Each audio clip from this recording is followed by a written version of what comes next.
Hey guys, तो Monday night raw start हो चुकी है। मैं उसका रिव्यू करने वाला हूँ। एनीवेस्ट आप चैनल को सब्सक्राइब कर लो। तो फर्स्ट ऑफ ऑल शो की स्टार्टिंग होती है भाई मास्क मैन से। भाई रोमन रेंज भी आए, जे उसो जिम्यू से भी थे। तो first of all mask man से स्टार्टिंग होती है। सेल्फिक रॉल सब फैक्शन के साथ आते हैं और पूरी फैक्शन जो होती है उनकी आ जाती है और वो कहते हैं कि विजन को मैंने क्रिएट किया था, मेरा हक बनता है डिस्ट्रॉय करने का विजन को। तो मैंने विजन को डिस्ट्रॉय कर दिया, मुझे घंटा फर्क नहीं पड़ता। आई destroy vision if I make the vision. और वो कहते हैं पॉल हेमन के पीछे जो भी खड़ा होगा ना, मैं उसे तोड़ दूंगा भाई। लिटरली नेक्स्ट लेवल गए। एंड देन पॉल हेमन आते हुए दिखते हैं। पॉल हेमन को बू मिल रही होती है। पॉल हेमन कहते हैं मुंह बिल्कुल ऐसा बनाया होता भद्दा सा कि हाँ तोड़ा हुआ ये वो। But then Paul Heyman asking F5 is coming for you. Brock Lesnar आते पहले तो लग रहा था यार ब्रॉक लेसनर होंगे ओपनर सर फ्रिगन रॉलिंस का। रॉलिंस सारी मास्क मैंस को उड़ा देते हैं भाई। All mask man destroy by one person whose name is Brock Lesnar. भाई एक बंदा सारी मास्क मैन उड़ा देता है। एंड देन जैसे अंदर आता है तो ओवर फेमी का थीम सॉन्ग प्ले होता है। एंड भाई that is confirm Oba Femi versus Brock Lesnar at WrestleMania 42। It's confirm भाई। ओवर फेमी ने 1 मिनट में ब्रॉक लेसनर को उठा दिया और लिटरली पावर फॉर्म दे दिया। और ये ग्रेटेस्ट थिंग थी यार एवर। जो दिखाया गया ना, और छाती पे पैर रखा ब्रॉक लेसनर के ओवर फेमी ने। एंड मुझे लग रहा है सतफिगन हॉलंस को ओवर फेमी ने ज्वाइन कर लिया है। रेसलमेनिया 42 में Oba Femi versus Brock Lesnar is confirm. Then उसके बाद हमें देखने मिलता है भाई El Grande Americano original Grande Americano का मैच, जिसमें हमें अमेरिकानो विक्ट्री लेते हुए दिखते हैं। जब उनके सिर में वो जो होता है नहीं थोड़ा सा लगाते पंसा वो लगाते। देन गाइज हमें जीत देखने को मिली है। अल ग्रांडे अमेरिकानो विक्ट्री ले लेते हैं। उसके बाद हमें देखने मिलता है next back stage Roman Reigns आते हैं, कार से उतरते हैं और भाई जे उसो जिमी उसो खड़े होते हैं। एंड वो कहते हैं वो डिजर्व करता था। तो रोमन रेंज कहते हैं ही डिजर्व इट। वो बड़ा वाहियात बोल रहा था सीएम पंक, तो वो डिजर्व करता था। और वो सभी फैमिली मैंस को कहते हैं कि तुम्हारी ब्लड लाइन अब फिर से आ चुकी है, तो देखो। एंड रोमरें पूरी तरीके से एक प्रोमो कट करते हैं जिसमें वो थर्ड वॉल भी ब्रेक करते हैं कैमरे की तरफ देख के। एंड जे जिम उसको कहते हैं कि तुम देख लेना। एंड उसके बाद हमें जजमेंट डे भी देखने को मिलती है भाई। लिटरली वही तो गाइस हमें ये भी देखने को मिलता है कि डैन होजर अपनी शर्टें बेचने आते हैं और भाई लिटरली अपनी शर्ट्स बेच देते हैं। और भाई उन्हें रिएक्शन बहुत अच्छा मिल रहा था डैन होजर को। Is a perfect reaction for Dan Hooser. भाई लिटरली परफेक्ट रिएक्शन था। उसके बाद हमें रोमन रेन बैक स्टेज देखने मिलते हैं, अपने कजन्स के साथ बैठे होते हैं। वहाँ पे जिमी उसको कहते हैं कि वो कह रहा था कि तू पार्ट टाइमर है, you are a part timer in company. वो कहते हैं तुम्हारा डैडी कितना पार्ट टाइमर था, सबके बारे में कहते हैं। देन वो कहते हैं this is my blood line, मेरी मर्जी, मैं अपनी फैमिली के बारे में भी सोचना चाहता हूँ। तो वो चीज़ें हैं। तो एक पूरा बैक स्टेज प्रोमो था जहाँ पे बैठे होते जैसे पहले ब्लड लाइन बैठती थी वैसे बैठे होते हैं। एक पूरा प्रोमो कट होता है जिसमें रोमर बातें करते हैं। एंड देन गाइज एक मतलब पूरा सेगमेंट ही बनाया जाता है। उसके बाद हमें देखने को मिलता है गाइज नेक्स्ट हमारा गाइज मैच, बेली का मैच अगेंस्ट एजे ली। तो दिस मैच इज कन्फर्मली भाई इसमें रिटर्न भी हुआ है। एजे ली के पीछे से अटैक भी हुआ है हमारी बेकी ले का। फर्स्ट ऑफ ऑल ये मैच होता है तो यार मैच मुझे लग रहा है बेली को टाइटल दे देना चाहिए था, क्योंकि एजे ली के पास टाइटल रेलिवेंट लग नहीं रहा है इतना। मुझे पर्सनल लगता है बेली को एक टाइटल रेन देना चाहिए था थोड़ा सा। अगर ट्रिपल थ्रेड मैच होता यार तो मजा आता। Bayley versus AJ Lee versus Becky Lynch. But W ने क्लियर जितवा दिया एजे ली को। एजे ली ने अपना सबमिशन करवा दिया और भाई लिटरली वॉचेस किए यार एजे ली ने ड्यूरिंग दिस मैच। और उसके बाद गाइस 15-20 मिनट घूमती रही एजे ली, साइन करती थी ऑटोग्राफ, रेफरी से कह रहा था नहीं कर सकते आप। देन गाइज हमारे आते हैं सबसे बड़ी बात, पीछे से बैकी लिंच भाई तोड़ के रख दिया एजे ली को। Perfectly belt Becky Lynch character तोड़ के रख दिया, बेल्ट से अटैक किया, मतलब वो बेल्ट होती है सिर पे हमारी। एंड ये हमें देखने को मिला। उसके बाद हमें पेंटा देखने मिलते हैं जो जेडी मैकडोरा बहस कर रहे होते हैं कि डोमिनिक मिस्टीरियो इंजर्ड हो चुके हैं during a triple A match. तो वो बंदा इंजर्ड हो चुका है, हमें चाहिए मैच अगेंस्ट, मतलब लिम मॉर्गन का भी एक सेगमेंट था जिसमें उसने कहा कि फिन बैलर की हमें ज़रूरत नहीं, we don't need a Finn Balor, without Finn Balor we makers.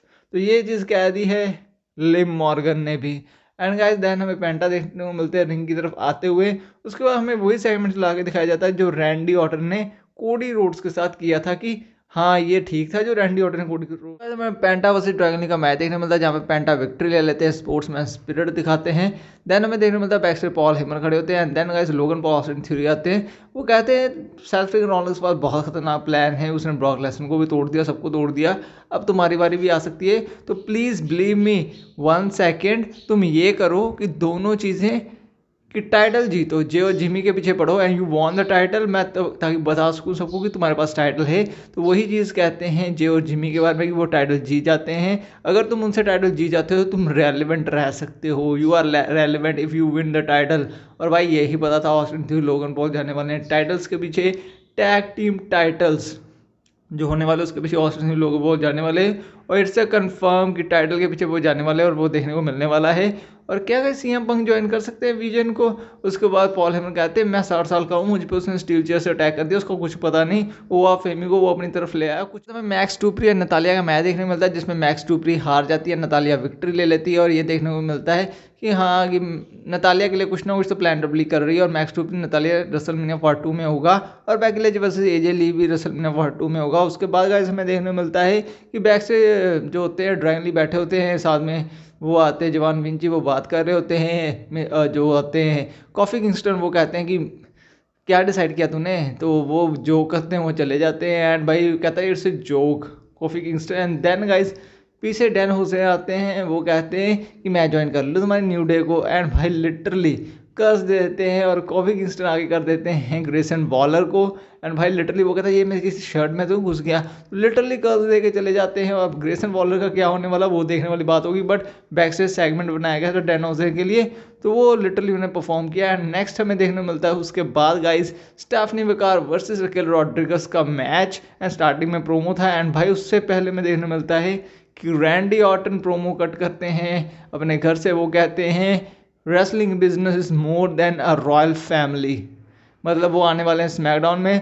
Royal family वो जिक्र करते हैं अपनी फैमिली का और वो कहते हैं मेरी फैमिली ने सब कुछ किया है एंड राइट नाउ मैं आऊँगा स्मैकडाउन पे। जस्ट इतना कह के वो चले गए। एक छोटा सा प्रोमो रखा था। उन्होंने ये भी कहा कि सब कह रहे हैं कि हम स्मैकडाउन देखते हैं, अब सब स्मैकडाउन देखेंगे। सो उसके बाद मैच हमारी जो होती है स्टेफनी बेकार मैच में विक्ट्री ले लेती है। रकेल रॉड्रिगस का गेम जो होता है उसमें ये स्काई का भी इंटरफेरेंस होता है। उसके बाद हमें बैक स्टेज देखने मिलता है गाइस सबसे बड़ी चीज़ बेली एंड हमारी जो होती हैं मतलब लायरा वेलकिन, उनका मैच होगा अगेंस्ट गाइस आस्का एंड भाई हमारी सेन के, क्योंकि पीछे बैक स्टेज प्रोमो था। और उसी के पीछे हमें देखने मिला कि ऑस्टिन थ्योरी जो होते हैं वो लोगन को वो पूछे थे मैक्स टूपरी को कुछ, तो लग रहा है कुछ ना कुछ तो होने वाला है, कुछ ना कुछ डबली पकाने वाली है। एंड भाई जे और जिमी उसो भी बैक स्टेज होते हैं। एलिनेटो ने कहते हैं कि अगर तुम ब्लड लाइन में जाते हो तो मैं नहीं कुछ करूँगा बिकॉज ऑफ रीज़न मेरा पंगा रहा है ब्लड लाइन के साथ। हाँ हम विजन के लिए सेम पेज पे हैं, तो लग रहा है कि ब्लड लाइन का रिटर्न होने वाला है। और उससे बड़ी बात हुई गाइस मेन इवेंट में जहाँ रोमर आते हैं, सीएम पंक आते हैं, प्रोमो कट होता है, पूरा प्रोमो बैटल होती है जिसमें भाई लिटरली रियल नेम ले लेते हैं। सीएम पंक कहते हैं मैंने विकिपीडिया खोजा, तेरा जो नेम है, मैं तेरा नाम लेके बेइज्जती नहीं करना चाहता। वो कहता है कर ले बेटा, पता भी चलने दे तुम्हारा ट्राइबल चीफ कौन है। एंड रोमर कहते हैं भाई मैं भी तेरा रियल नेम नहीं लेना चाहता, तू भाई एक बुढ़ा इंसान है, ओल्ड हो चुका है, तू जितना मर्जी कोशिश कर ले तू नहीं जी सकता। और भाई यहाँ से लग रहा है कि दोनों की स्टोरी लाइन ऐसी चलाई जा रही है कि सीएम पंक जो है वो उसका रोस्टर है, लेकिन सीएम पंक का हिल टर्न हो सकता है। And because of reason last में बुढ़ा कह दिया सीएम पंक को रोमर ने, तो उन्होंने लिटरली पंच दे दिया रोमर के मुंह पे। सीएम पंक ने पंच लगा दिया रोमर के मुंह पे और कहा रोमर ने कि मैं तेरे माइंड में हूँ, मैं तेरे ब्रेन में हूँ, टेंशन ले मत ले बेटा, आई मीन योर हेड। और भाई यहाँ पे एंड हो जाता है। भाई Oba Femi versus Brock Lesnar का मैच कंफर्म है, नेक्स्ट वीक ये आने वाले हैं। बाकी आज की मंडे नाइट रो अच्छी थी, परफेक्ट थी। और guys this is the review of Monday Night Raw. Video अच्छी लगी चैनल सब्सक्राइब, वीडियो को लाइक करना।